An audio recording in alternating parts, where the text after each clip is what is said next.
ஓஷோ உலகம். அதாவது வாழ்க்கையில் விந்தையான மனிதர்கள்லாம் நிறையா இருப்பான் வாழ்க்கையில். நமக்கே ஆச்சரியமாக இருக்கும், என்ன இப்படிப்பட்ட விந்தையான மனிதர்கள்லாம் உலகத்தில் இருக்காங்களா, என்ன இதை வந்து அப்படியே நம்மளே நினச்சி கூட பார்க்க முடியல, இப்படிப்பட்ட ஆளுகளாக இருக்காங்களே அப்படின்ற மாதிரி நம்ம நினைப்போம் பல மனிதர்களை பார்த்து. அப்படிப்பட்ட ஒரு மனிதர் வந்து உலகத்தில் வரலாற்றில் இடம்பெற்றிருக்கிறார். அவர் யார் அப்படின்னா சும்மா சாதாரண ரோட்டில் வரலாறு கிடையாது. அமெரிக்காவினுடைய ஜனாதிபதி. அவர் பேர் ட்ரூமேன். அவன் பேர் ட்ரூமேன். அந்த ட்ரூமேன்ற ஆள் எப்படின்னா செகண்ட் வேர்ல்டு வார் நினைச்சல, இரண்டாவது உலக மகா யுத்தம் இருக்குல்ல, அப்படி இருக்கும்போது அமெரிக்கனுடைய ஜனாதிபதியாக இருந்தவர் அந்த ஆள்.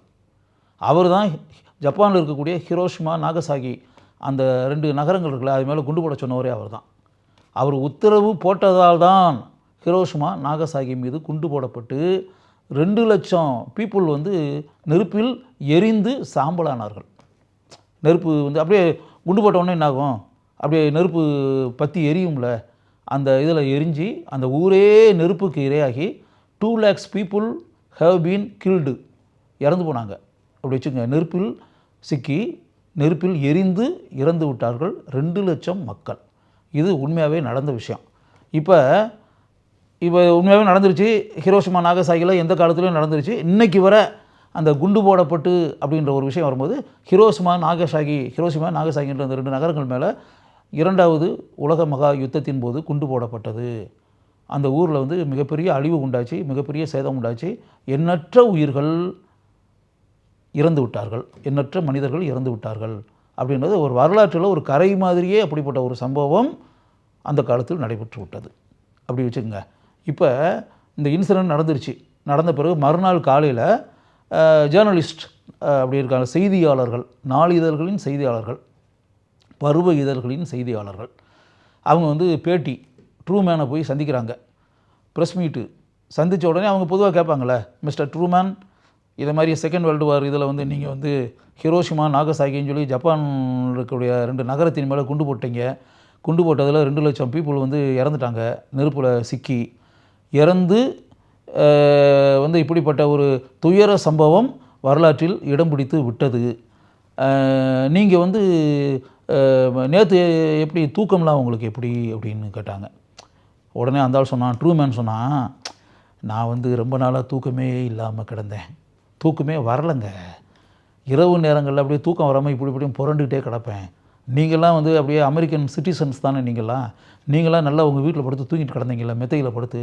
நீங்கள்லாம் தூங்கிக்கிட்டு இருக்கும்போது அமெரிக்க ஜனாதிபதியாகிய நான் தூங்காமலேயே கிடந்தேன்.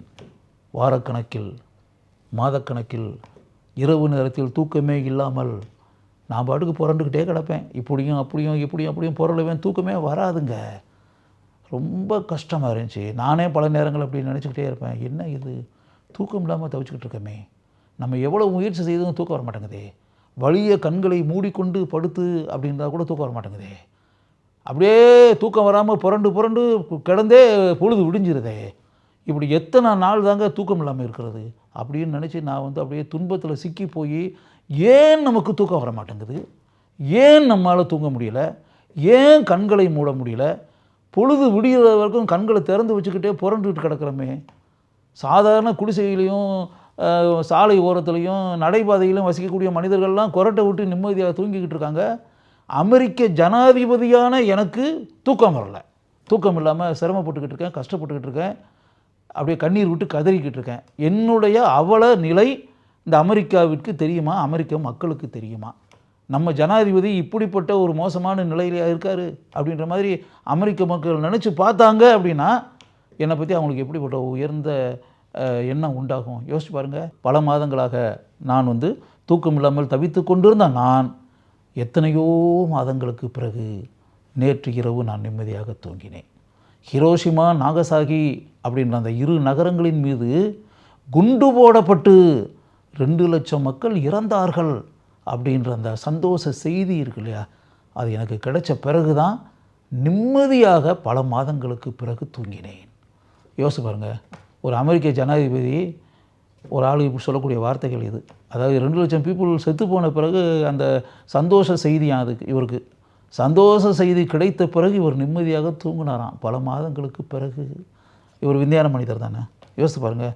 இப்படிப்பட்ட வினோதமான பிறவிகள், மனிதர்கள்னு சொல்ல வினோதமான பிறவிகள், ஜந்துக்கள் இந்த உலகத்தில் இருக்கத்தானே செய்கிறாங்க. வாழ்ந்திருக்கத்தானே செய்கிறாங்க. இப்படிப்பட்ட மனிதர்களும் இந்த மண்ணில் வாழ்ந்திருக்கிறார்கள், உயிருடன் இருந்திருக்கிறார்கள் அப்படின்னு தானே அர்த்தம். யோசிச்சு பாருங்கள். அப்போ எந்த அளவுக்கு அந்த கொலவெறி தான் அப்படின்னு பாட்டு வர்ற மாதிரி இந்த ஆளுக்கு எந்த அளவுக்கு கொலவெறி இருந்திருக்கும் யோசிச்சு பாருங்கள்.